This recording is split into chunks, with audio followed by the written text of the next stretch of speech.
Yeah, I'll call this meeting to order. Take the roll call.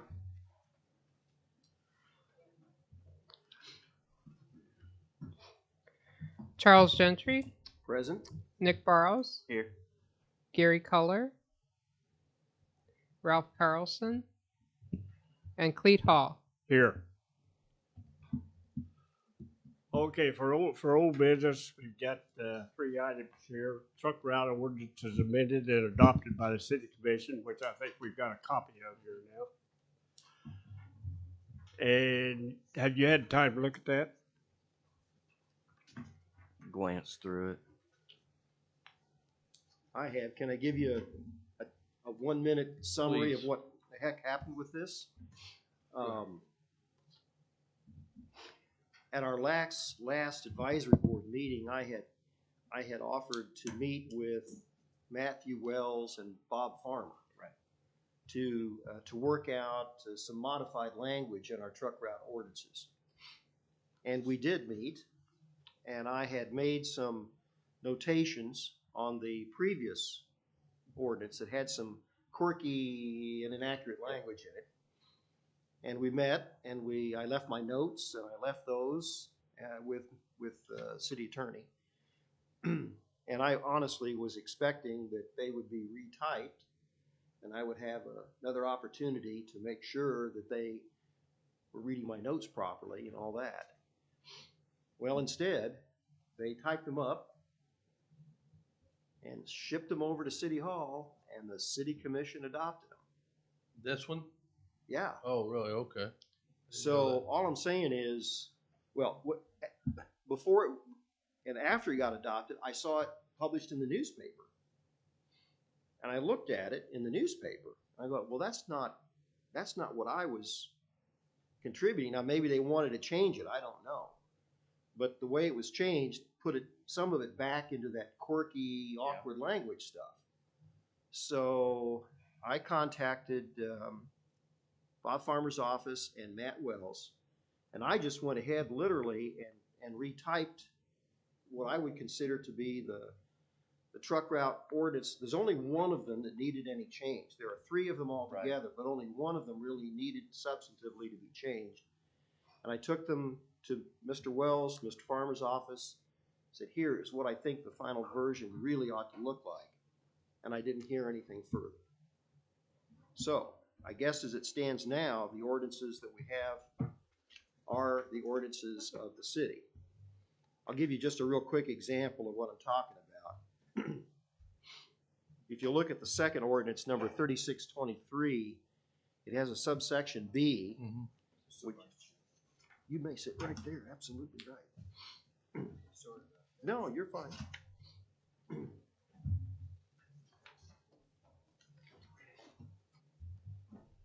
It says every truck, tractor, trailer, parentheses, with or without trailer. Can you have a trailer with or without a trailer? Or semi-trailer? And every vehicle having 3 or more axles, misspelled, shall use prescribed truck routes while in the city and not use residential street except designated and so forth. And that's kind of just an example.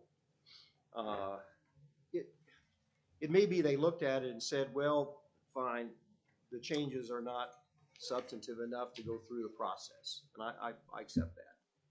Well, I at least wanted you all to know what I had tried to do. Right, I remember that from the November meeting. Right. Yeah. And how it almost got done, but not quite. I think we're gonna have to revisit it again, or I feel we will, because I've had a law enforcement officer come in and read exactly the one you just pointed. Do you read that as if a truck and trailer is, you got your front tires, back tires, and if you have a trailer, let's just say a lawn mowing trailer, has 2 more axles on it, now you're up to 4 axles. Or even if it's a trailer with just 1 axle, there's your 3 axles. Right. So with what this is saying right here, our lawn mowing services can't go down residential. Right. No. So Right. here's how. This is what they were telling me, and I didn't know this was in this meeting. What they're saying, how do we enforce that? And Right. in my opinion, we can't, because you're taking away a lot of business from people because they can't. I mean, even if you have just a small trailer and it's empty, you can't go down. That was your whole Street. issue in That was it. November was the, So- the language. It's an unintended effect of Mhm. language. Now, the language that I had suggested was this: every truck tractor, parentheses, with or without trailer or semi-trailer. So now we've got a truck tractor by itself, which has 3 axles, by the way. Mhm. If it's got a trailer attached to it, meaning the truck tractor, or 2 trailers attached, semi-trailer, that would be included. And every vehicle or trailer having 3 or more axles. So a vehicle or trailer, not the 2 of them together, not the lawn mowing pickup truck with a trailer, but a vehicle or trailer having 3 or more. So if you have a cement truck, Mhm. 3 axles. If you have a pickup truck pulling a big horse trailer or something that has 3 axles, you're in the ballpark. But not the pickup truck with the. Does that make sense? Mhm.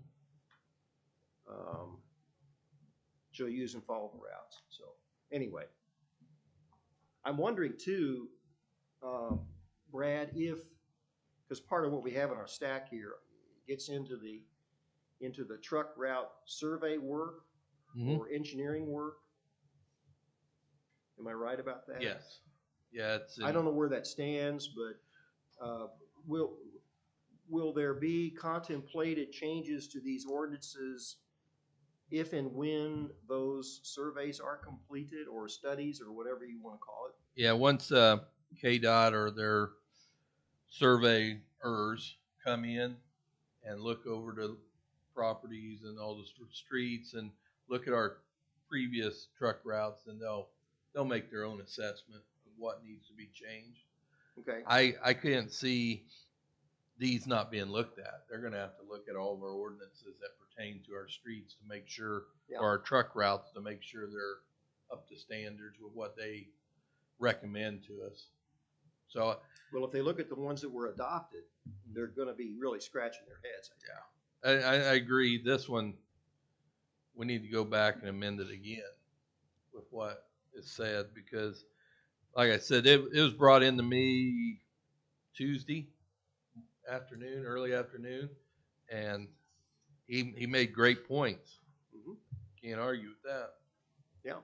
Yeah. And his main thing was, how do we enforce this? Yeah. And I said, we can't enforce that. I mean, Yeah. we didn't, Yeah. you know, anybody has a little mower tractor or a little mower trailer, you're getting a ticket. You Yeah. can't do that. No, you can't So, do that. You could even make it stronger and even more clear if it said every truck tractor, parentheses, with or without trailer, semi-trailer, and every vehicle having 3 or more axles, or every trailer having 3 or more axles, shall use and follow the prescribed route. I mean, if you wanted to even go beyond the, you know. But are you switching from axles to gross value weight? Well, we talked about that. And we decided that the gross vehicle weight, at least for now, would be maybe more difficult to enforce. it'd be tough for law enforcement then to guess what the way. We don't have scales. Well, you don't guess, that every manufactured vehicle and trailer has a number on it of what the max weight of that trailer can be and the max weight of the vehicle can be. What if it's empty? Empty or full. It doesn't matter. There's a number on the side of the truck will handle this much weight. Yeah. And the trailer will handle this much weight. and then you get into your combination weight, which is all CDL stuff, you know? Yeah, But that's how they enforce that stuff. Yeah. It doesn't matter if I'm pulling a trailer down the road and I got a gross weight over 26,000 pounds, I have to have a Class A to drive that. That's how they go off of it. It doesn't matter if I'm loaded or not, because Yeah. that's how you weigh the trailers and the truck put together is over 26,000. yeah. We were trying to find something where law enforcement, basically at a glance, you can count accidents. You don't have to stop somebody. You don't have to open the door. You don't have to check a door plate. You don't have to see whether it's loaded or unloaded. You could just looking at the vehicle, you can tell whether it falls into the category. That was the thinking. Now, that may not be. I mean, we may hear back from law enforcement or others that, hey, this is not working, but we were looking for something simple. And maybe it's too simple, I don't know. Has this went into effect yet? Yes. You know, Yeah, it was signed on December 6th. have we put the signages up around town? We have not changed any signage. They were gonna wait for, the KDOT ordinance, the scope of work to come back, which we haven't. And then they're gonna come visit us so they can go around and look at our truck routes, our current truck route versus what they're gonna propose. Anything else on this subject? The next thing is, Brick Street, we'll wait for Matthew on that. And, next is a KDOT grant update. They got with me on this, on Thursday the 2nd. They sent me all this information that you've got. I did call David Church and left him a message. We are going to plan a time for him to come visit with us so he can look over our truck routes. And basically, it's going to be a ride along to go around the city of Fort Scott. So once that's done, we'll update you on that. Okay, could you, pass it on to, Brick Streets? Can you give us how we're doing on Brick Streets? I see in the paper the other night that, they was working over at, between 5th and 6th on Judson. Yes. And has there been any other work done? Very limited, because what we've done is we had with the crew we've got, which we're not quite fully staffed, we're one down. We did a winter street program, which also affects alleys, ditches, bricks. What's the other one? Customer concerns. And now some of your customer concerns are bricks because they got potholes or whatever. So they did do, with the cold weather, you can't do concrete underneath your bricks, and you know that. So they are hitting some of the brick streets now. Also, on Tuesday, we got the approval for let me think of the name of it. I called it the Brick Street Crew. But they wanted to call it the Utility Street Repair Crew. It'll be, and you're familiar with this, it's a 3-man crew, and that's what they'll be working on, are brick streets and also utility cuts to repair them. Is this gonna be a year-round project? Yeah, they're full-time. Okay. Yep, they'll be full-time. And that's what they'll be doing is, you know, it might be following up after utility cuts or fixing existing. The reason I feel this is very important is if we only did it with our street crew, we're not going to make a dent in this because we're having water leaks almost daily. And our water distribution crew, they can't go back and fix their cuts because they're having more water leaks. So we've got a lot of projects to go, and that's why I felt it was very critical for us to go back to, back in time and get our brick crew back. And so we've hired one. We've hired one person that will possibly be the lead person for that crew, and we'll hire a couple more and we'll get going on it. On those utility cuts, are we waiting for the weather to, like for the bricks, to be able to do the concrete underneath before they would go back and patch them? Well, yes. we just haven't got caught up. I mean, you've got to wait so long for it to get dry Right. underneath. But yeah, we're so far behind. We're Okay. years behind. What was the list? 2021, That won't be a 2020. concern then. No, it's Okay. not. I mean, once we go on, let's just say my road is 8th and Eddy. I know there's 2 cuts right there. One of them's 2 or 3 months old. One of them's been there a few years. So once we go to that street to repair one, we're going to repair both. Sure. We're just going to go ahead and be efficient and tackle all of them we can. Just like Judson. I mean, if you've been over by Judson, there's how many cuts is there? About 5 In that one block. in that one block. So we want to be as efficient as we can be, especially with concrete. Yeah. We're gonna- But eventually they can look beyond just where the utility cuts are. Right? Yes, they're going to be. Because there's Yeah, other it's gonna places be- where the brick is Mhm. sunk and. Oh there's no yeah, utility it's cut, going to just- be a street repair crew. Okay. I mean, it's going to be, and it may not be bricks, it may be concrete too. It's going to be everything. Yeah. It's just something that we really need to get a. Yeah, you're not gonna make a dent in it unless you got people out there every day working on Right. it. And getting better and better at it the more they Mhm. do, right? Yeah, I think you got to be able to do a lot, and you also you got to get into a rhythm so you can be more efficient. You know, if you do it for a week and then you take off a month, it's pretty tough to get back into it. And these guys, they could open up 2 or 3 blocks at one time and concrete it. Next day, put the bricks in and open both 3 blocks up. So. What are we going to do about these cement patches that been imprinted to look like brick? I'd say you just tear them up and re-brick them. Hey, I know this one out here is a mess. There's one I just showed Jerry. That's a concrete patch that's in bricks. This crew will give us a chance to replace them. So they served a purpose for a while, but they're pretty nasty now. Okay, anything else? Yeah, I wanted to know if there's any updates on South Cooper. We did get the okay to finish it. Waiting for weather. We'll start probably next month, I would say, according to what Old Man Winter does to us. And But is there a plan for when O'Brien washes the trucks out? Because when they use the east side of Cooper currently, Mhm. whether it's been dry or rain or not, all the runoff from the trucks comes out of where all their cement is on this and just completely washes out where the curb is, and it'll be filled with water. And I didn't know if there's a plan.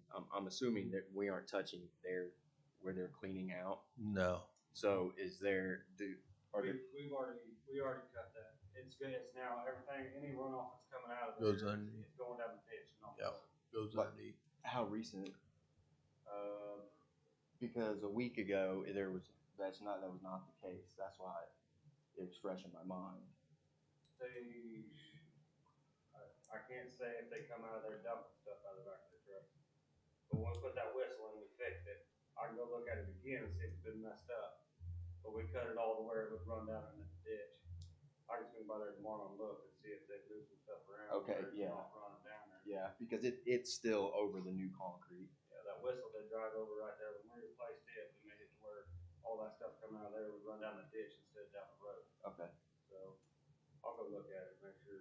Yeah, it may have got corrupt. Okay. I'll go figure it out. Is there any more old business we want to talk about? For Cooper, just to update, is once we get started, we're staying on it. Perfect. I think, Jerry knows how I am. I'm going to push him as far as we can go, especially with his crew that he's got. He's got a really good crew now with some good operators, some good members. So I believe he's very capable of leading them and doing what we need to do and get it done in a couple months. And we also have our Cape Seal program that I can discuss with you that we've got to get rolling on too after that. So he knows we can't stay on it very long. but we are gonna get it done so we can get that behind us. Will there be some Cape Seal contracts let for this next summer, this Yeah. coming up summer?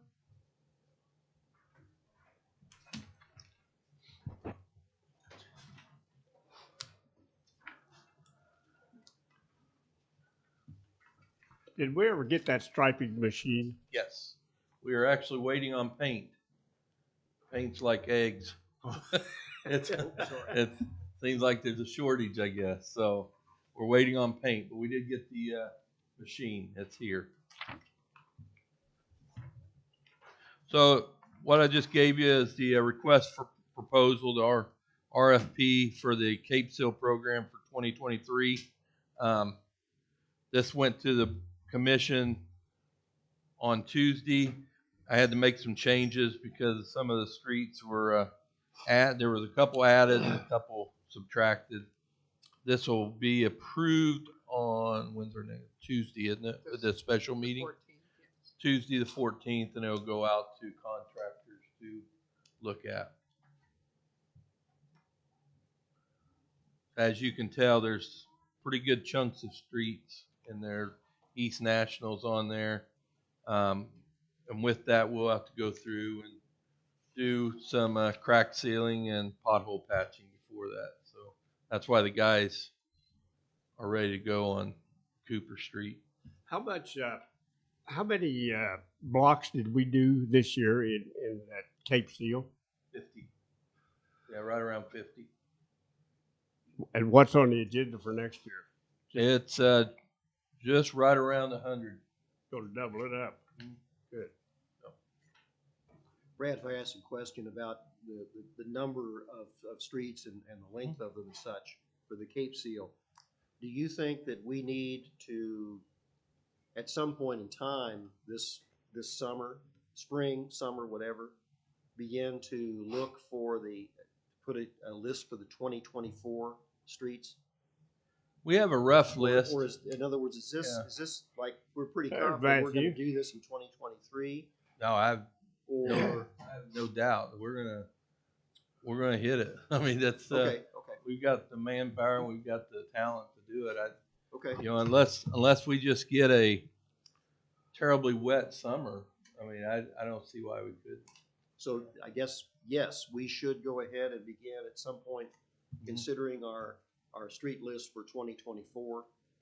Yes, that'll be Okay. fine. Okay. We always wanted to get those to you as quick as we could so that you could Yes, factor them into the overall program. And again, our focus is not going to be on the arterial collector, which have already been incorporated in the street program, but rather focusing on those residential areas. At least that's what we've ended up with for either the Cape Seal or where appropriate, the brickwork. exactly. Okay. Anything else on this? Matthew, you want to take the floor?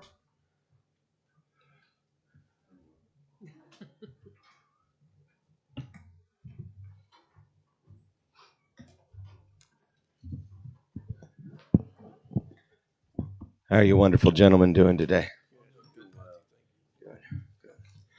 Good. So the item that I wanted to talk with you gentlemen about today is the brick street policy that we were able to get passed by the commission a couple weeks ago.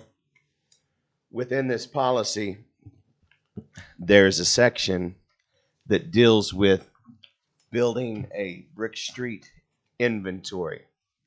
I have a list of all the current roads that are brick streets, and then I have a list of all the current roads that are brick with asphalt over the top of them.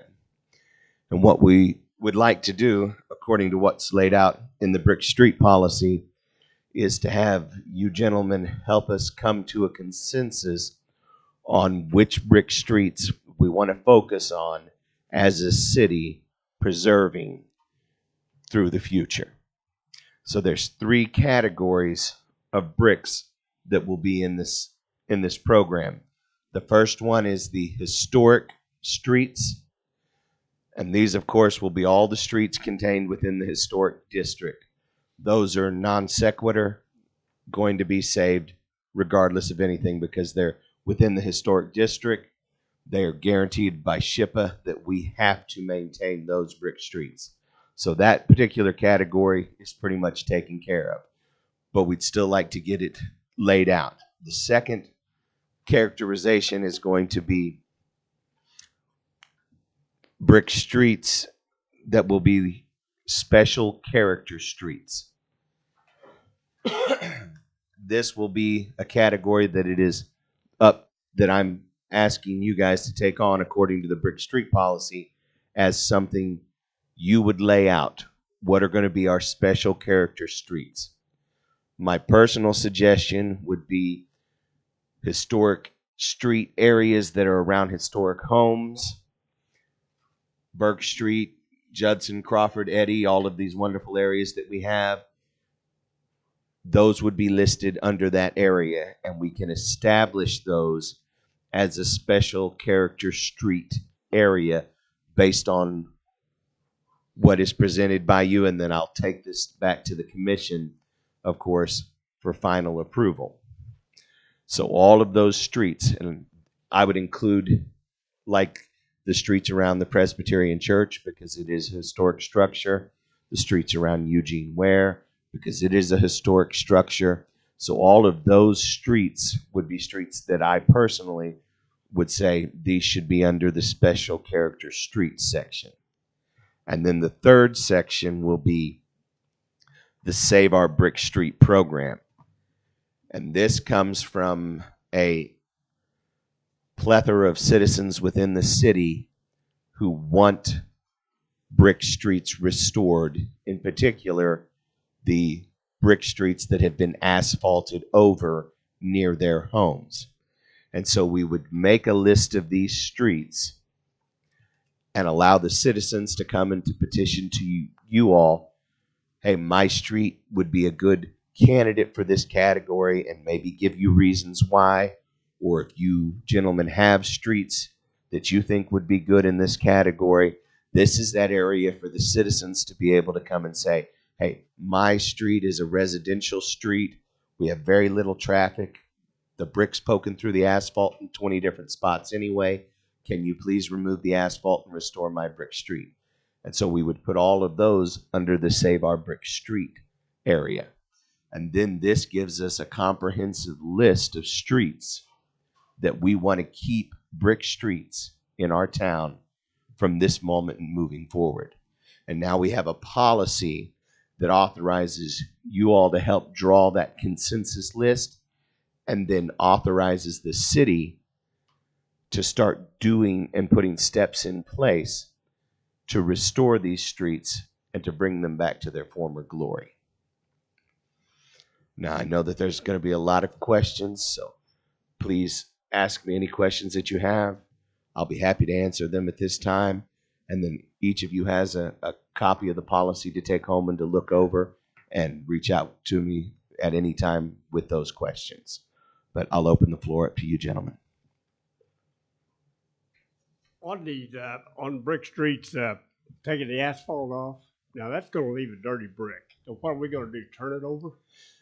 We have multiple options, but yes, a lot of the brick streets in our town are suffering from a process called delamination, which is a result of the vitrification process that was performed on our bricks that coal-fired them at an extremely high temperature. And because our bricks came from that Bourbon County clay, in particular at Red Hill, which was back over here outside past the old Western Shell brick plant, that clay was extremely dense. And when they fired it the way that they did, predominantly that delamination process has already taken place. And in most areas, that asphalt pops off those bricks really easier than you would think. And I'll reference Loman Street is a great example. If you go over there, literally with a roofing shovel, you can pop the asphalt right off the bricks. Another example would be when they milled National, and it sat uncovered there for a couple of months or I guess it was 2 years ago at this point. Over 90% of that asphalt popped right off the brick. and there was less than 10% where the asphalt actually stuck to the brick. So in those cases, there are multiple products that can be used to help clean the asphalt off the bricks first. Sometimes it's as simple as hitting it with a small handled pneumatic chisel. But in a worst case scenario, yes, that would be the final result, is that we would either flip the brick over and put the good facing side up, or as part of the policy, there's another section that deals with brick streets that will no longer be brick streets. And one that I'm suggesting would fall in that category would probably be 6th Street. Another one that would fall in that category would probably be Broadway. And that is based on the flow chart that you should have, as well as the stipulations laid out within the policy. So if you look at that flow chart, it'll tell you that any street that has a traffic volume of 3,000 vehicles per day or more, and the speed limit is over 25 miles an hour, and it is an arterial or a collector street, those are not good candidates to be preserved. And the reason is because of the high traffic, the heavy trucks that are going to use those streets. It will be extremely difficult to maintain those as a brick street or as a street, period. So what we would like to do under this policy is to eventually tear up those streets, put the proper base under them, and either put them back as a concrete road that is good for the heavier traffic, or as a very dense asphalt road, and harvest those bricks.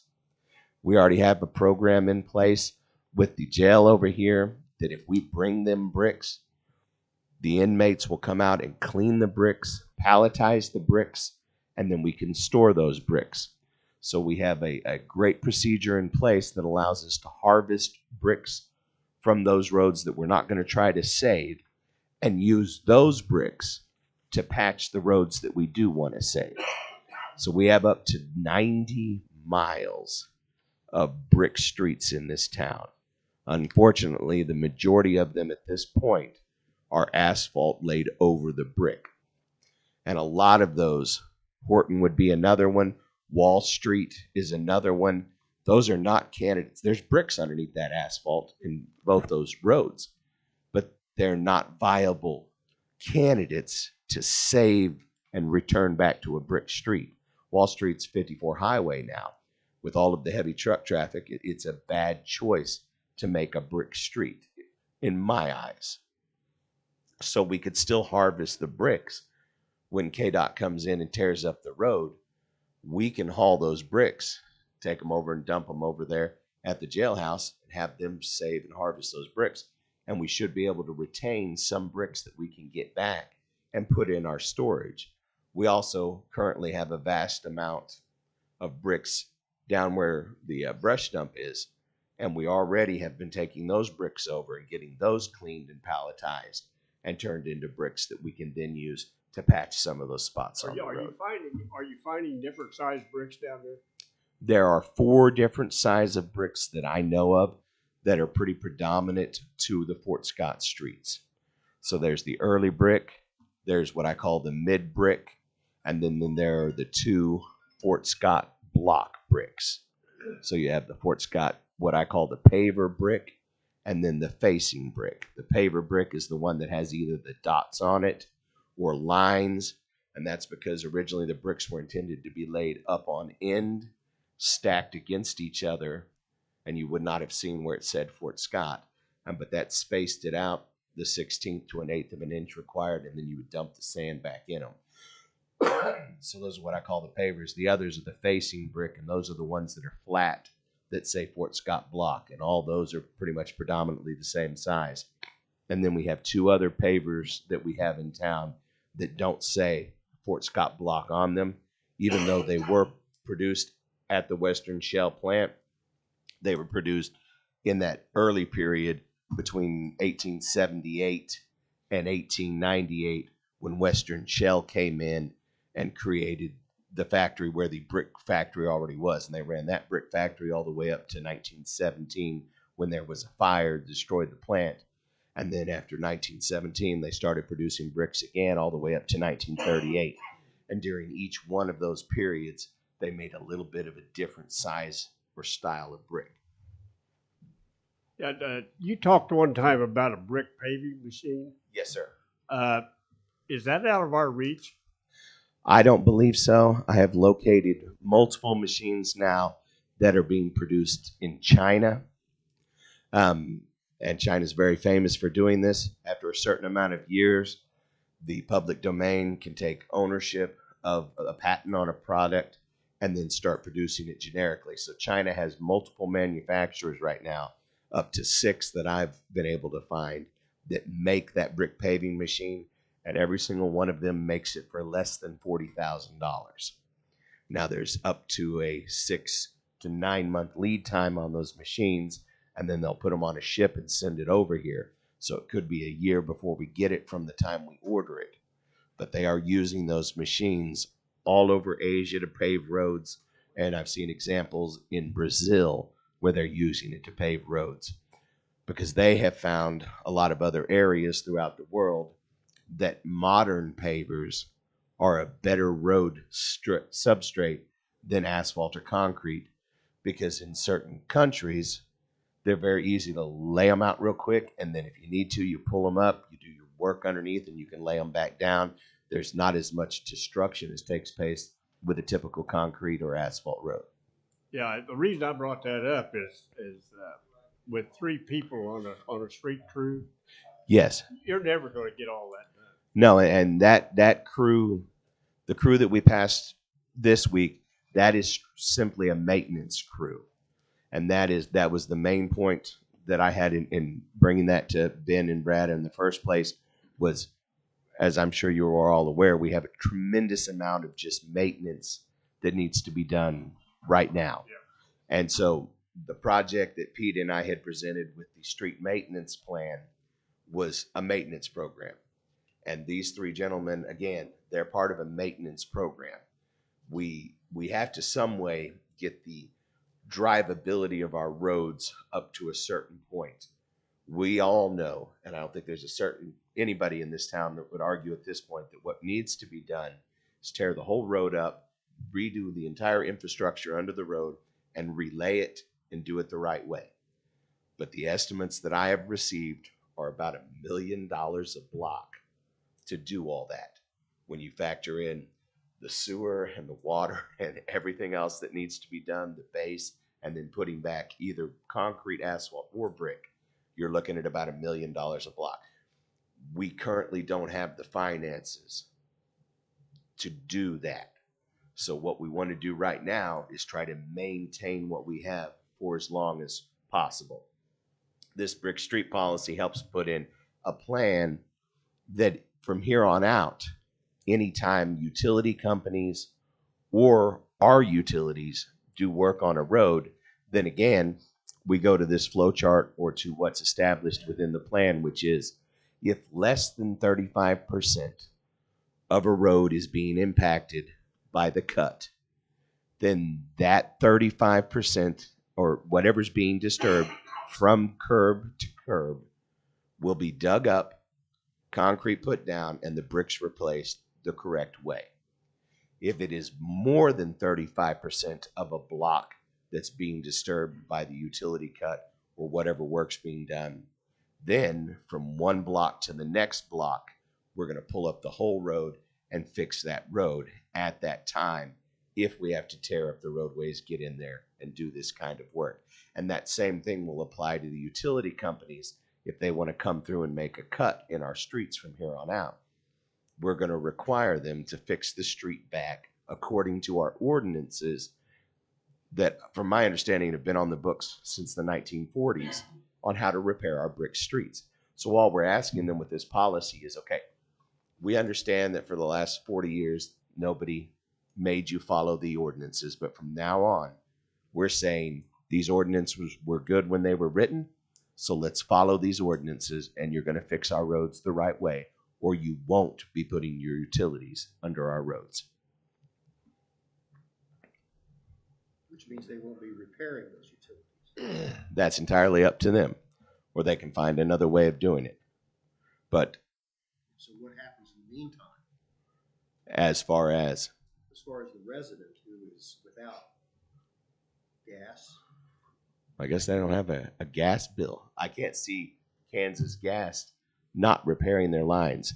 I know that I pulled vast majority of this from other cities who have established Brick Street policies exactly like this.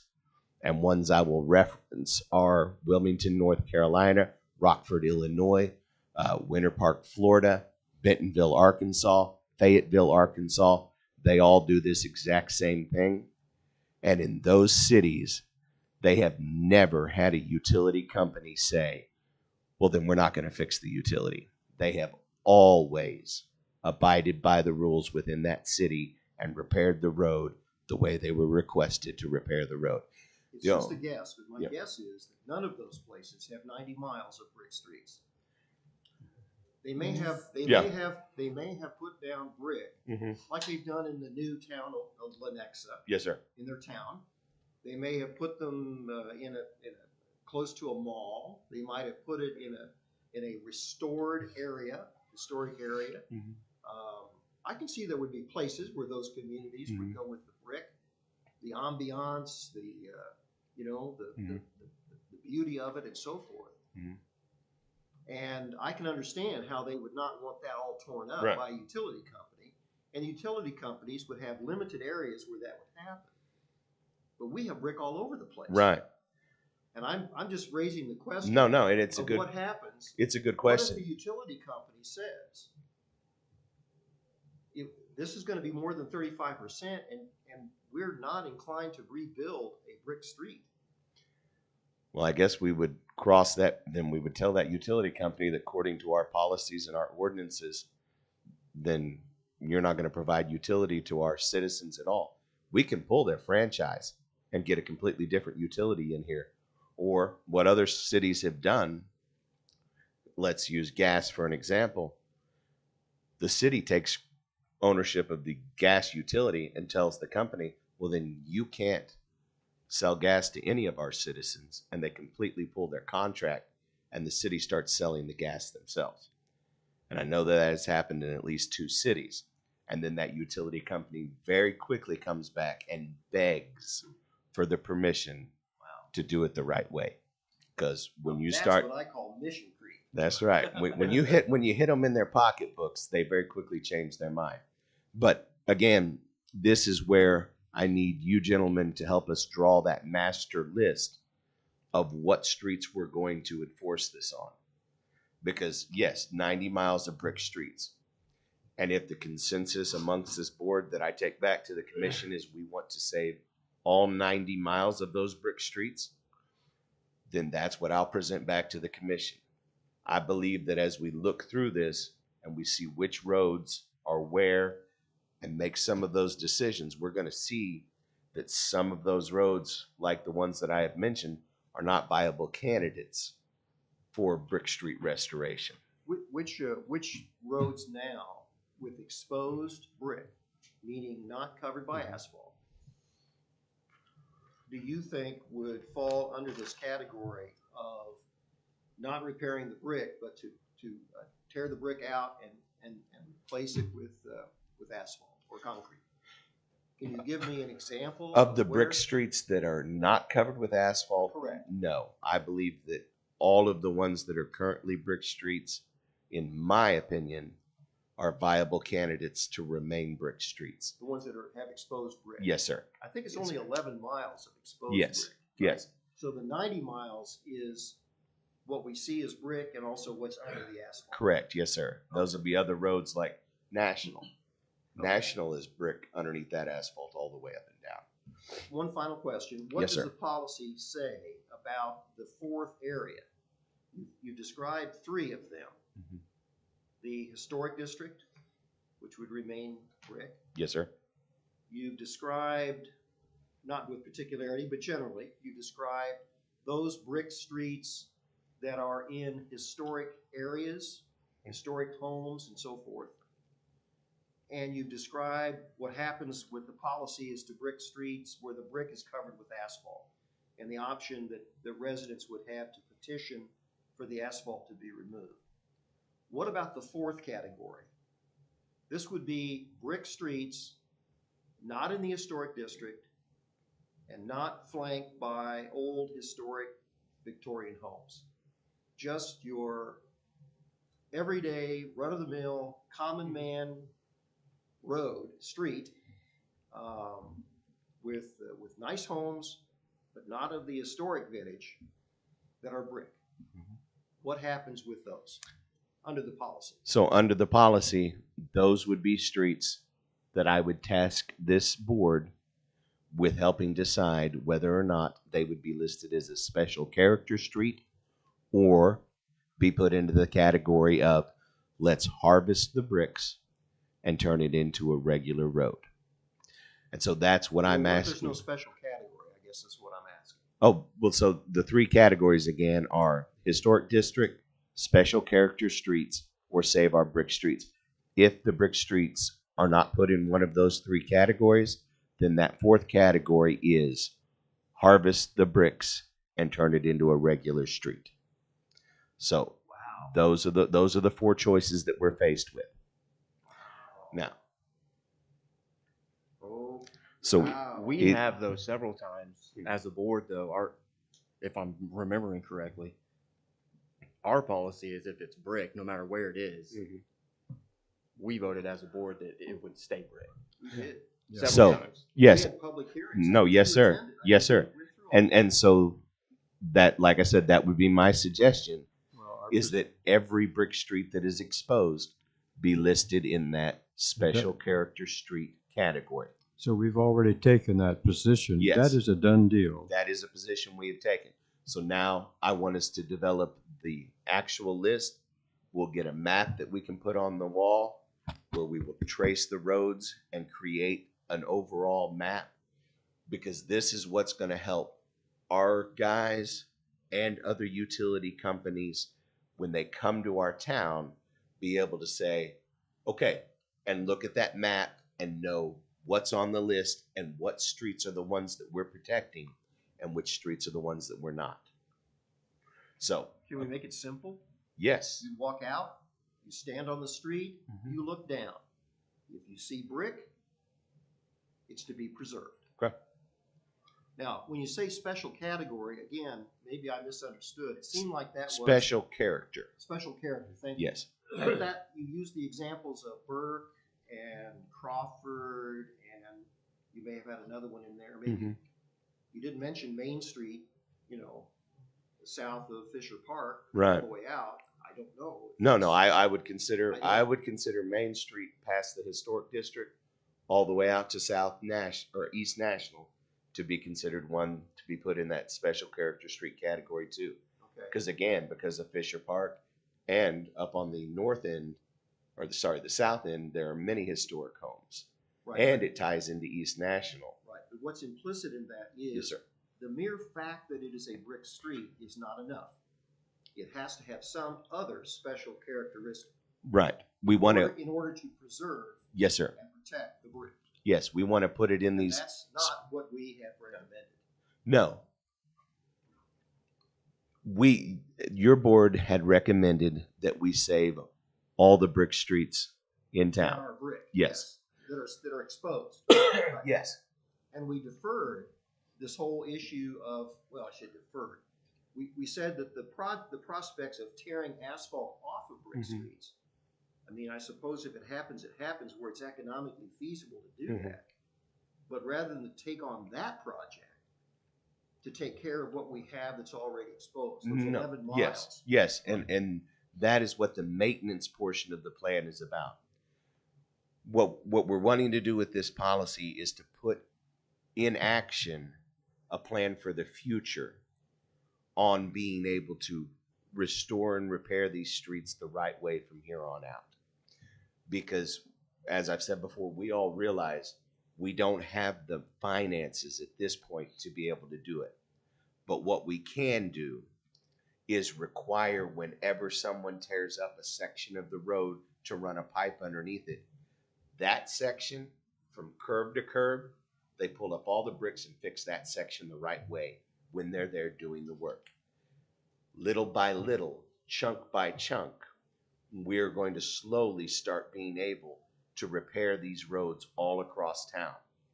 Years down the road, when you're gone, when I'm gone, my hope is that my children or my grandchildren will be able to continue to drive and to see these beautiful historic brick streets.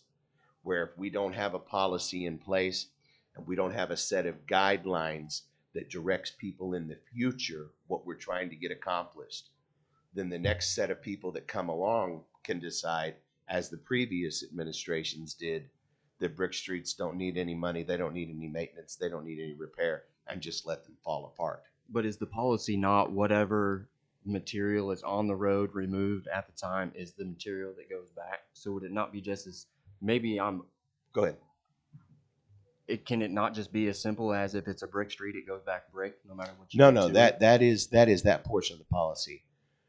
But the portion of the thing is let's say that someone has a street that falls into either one that we list as a special character street, which has asphalt on it, or one that is a special character street that gets put on the Save Our Brick Streets list. Now the utility company comes through and they do a cut to lay their new pipe. So then according to the policy, they have to repair that section of the street. So we're And not there's talking about exposed brick streets. on some of this. No, the policy deals with asphalt. It deals with multiple kinds. If you read under section Are you Section categorizing 3. a special character street as a street that would have some exposed brick but with asphalt or another material over the top of it? Yes, in locations. So there would be in the street inventory, it's listed as brick streets, asphalt over brick, brick under asphalt, historic, modern, and cobblestone. I don't think we have any cobblestone streets, but just in case we uncovered any under some asphalt, I wanted that to be in there. Because in other cities, they put something in place, they started doing something, and they found they had some cobblestone streets, and they ended up tearing them up and throwing them away, which was a tragedy because they had no policy in place to take care of that. So,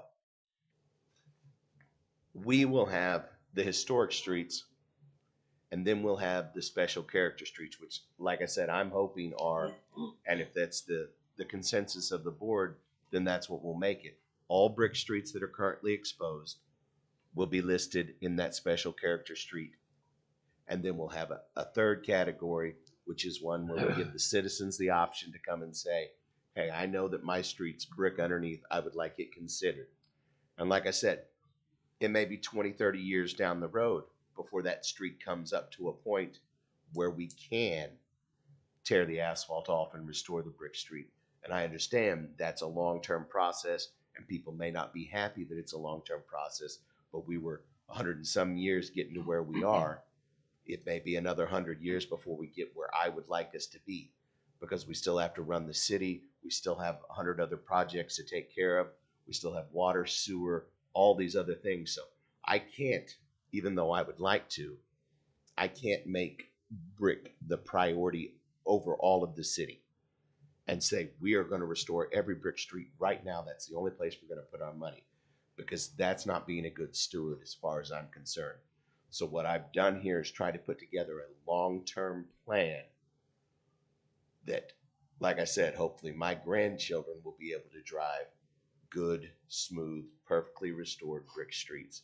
And I understand it's not going to happen overnight, but what we do here is we lay the foundation of setting this thing in motion for years and years to come.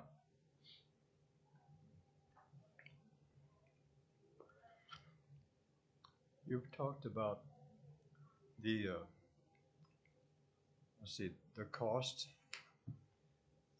earlier about how over time the brick streets are a lot cheaper. On a 30-year cycle, yes, sir. And we've also talked about the brick laying machine. And you've obviously done a lot of research with respect to that. Now, we got 7 different kinds of bricks. Will the machine, does the machine have to have all the same bricks, or will it?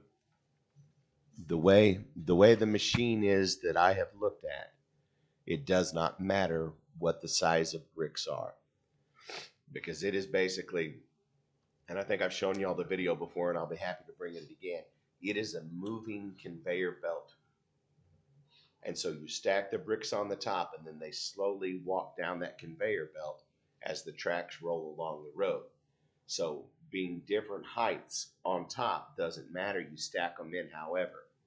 Then when they get down on the bed of sand, you follow behind with a tamper that helps push them into the sand to level them out and make a smoother surface. So, see, it sounds to me like the bricklaying machine is very cheap. There's not, when you look at at 100 years like you're talking about, whatever, and relate the costs over time, it's the cheapest way out. Yes. And a lot of towns right now are choosing to lay down modern pavers as opposed to concrete or asphalt in many locations, because they've looked at the numbers and decided if we're investing in a brand new road, we might as well put down a road that's going to last for a much longer time and save our citizens money. And that is only a portion of the value of it. Mhm. The aesthetics of it, the tourism, the relationship to our fort, the historic feature of our town. All of these are facts the company can. I also think about, what about a benefit district? What if my neighbors and all say, well, we're willing to be taxed for this in our special area, and that often happens. Benefit districts are established. Have you thought of that? No, sir. I think it's an excellent idea. And if people wanted to raise the money to restore their own street to brick See, and then I have think- that done, I'm say that we come upon a little area that is a dead end or maybe a loop where it's only predominantly the landowners right there. They have very nice homes, and they like the idea of having the street restored. Well, a benefit district would be far and away the best way to do it.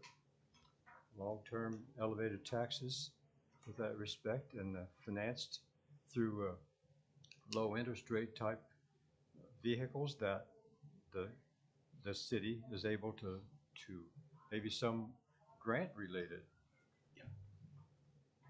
Anyway, that's another element of cost. And I think that, I know that if you said I live on Burke Street and they said we're gonna either put asphalt on here or you can have a benefit district established, there'd be no question. You have said that the real estate is worth more yes, sir. with the brick streets, and I believe that to be true. The aesthetics are really there.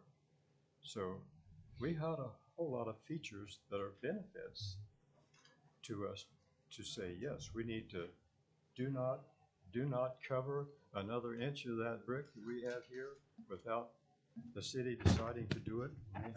Run it through a board like us and let us discuss it. And also consider the cost benefit in the long term of maybe removing some of this asphalt, like you said. That one remember the day I brought in a big chunk of asphalt like this? All I did is pick it up off was that Loman Street over there? Yes. Anyway, that's all. You put it back too, didn't you? Yeah. After the meeting? No, I've actually had the people who live over on Loman request, and I hope I've communicated it to Jerry. Before we do any repairs on Loman, they would first just take a skid steer down there and just pull that asphalt off and leave it. Because the one gentleman, Mr. O'Brien, said if he needs to buy a 4-wheel drive truck, he'd rather do that than have asphalt over his bricks.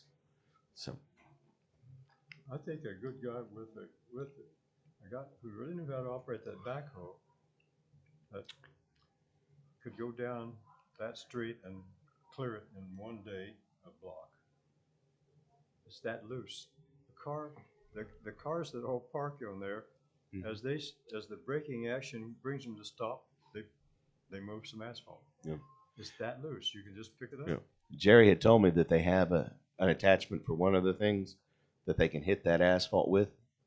Yeah, we do have it's called a grapple bucket, but it's got a thinner, sharp edge on it.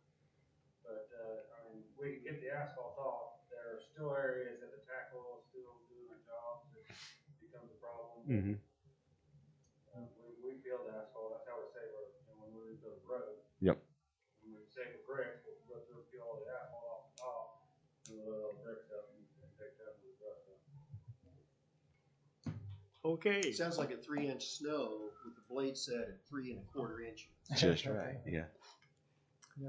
is there anything else on old business?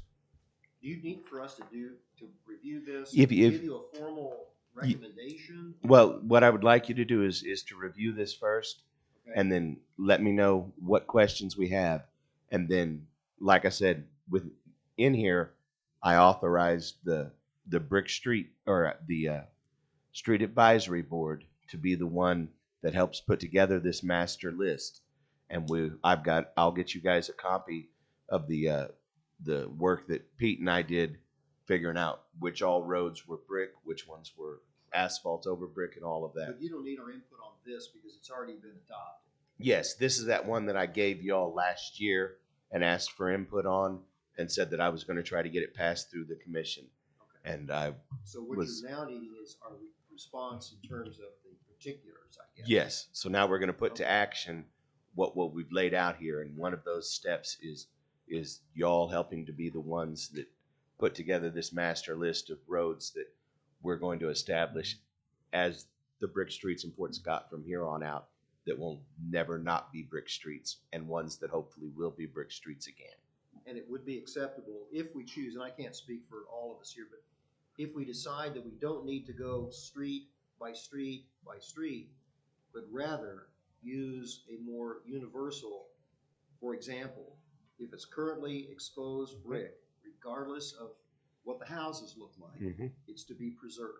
Yes, sir. That would be, at least, if that's our recommendation. No, I'm not saying yes. It will be, but. Yes, and so if that instead is of your cherry- recommendation, instead of cherry yes. picking, we can- yeah, yes, we can okay. go to that master list that lays all these streets out and just say, okay, all these ones that say that brick, those will go into this category as per the recommendation of the Street Advisory Board. So yes, And so the special characteristic is, the brick brick streets. itself. Yes, sir. okay, And I wrote it that way, hoping that you all Yeah. would believe that that was the best choice of action. okay. And it also deals with how to restore the flagstone curb streets, and to maintain that is also listed as a special character item. So if it has flagstone curbs, then we're going to maintain those flagstone curbs, and that falls under this policy as well. So if they did a cut, they couldn't just take out the flagstone and put in concrete. They'd have to put back flagstone as well. Because in my eyes, it's a travesty that we ever yanked any of that flagstone out. I love the streets where it's still there. It looks so beautiful, but that's me. That it? Okay, on new business, we lost Brian Allen has resigned. And probably at the next meeting, we can, if we got a crew here, we can vote on who's gonna follow. Is it true though that we do need two? Are we filling two, Yeah, Steve? yeah, yeah. And- okay. We're gonna have to fill Brian's position, or it's my own position. Could I ask a question on that? Would it be okay if the members of this board requested or encouraged or solicited up to 3 people each that you think might be helpful, to send a letter to the city clerk, a little something about themselves and their interest, if they are, and then we'll see if at our next meeting if we get any responses, and then we can either submit those to the city commission and they can choose 2 off of the list, or whatever, unless we have Does that make sense to do something like that? Mhm. Yeah, I've been trying to fill one. You know, we haven't even gotten inquiries about it or anything. No, I know, but I'm thinking maybe the more personal touch, Right. where each of us makes the phone call or takes somebody out for a cup of coffee and says, hey, I think you would really help us out here on our street advisory board. yeah, I don't might- know how many people we got watching us, but if any of them's interested, call Brad. Yeah. The pay's good. Oh, yeah. Oh, yeah. Yeah. And it doubles every year. Yeah, it does. Seniority. Okay, with that, got any more comments or concerns? Do I have a motion to adjourn? I'll make that motion. Have a second? Second. The next meeting will be March 9th? Okay. Is that Is that the Thursday? second Thursday? Yeah, I think that's what it is. I believe so. Okay. Yep.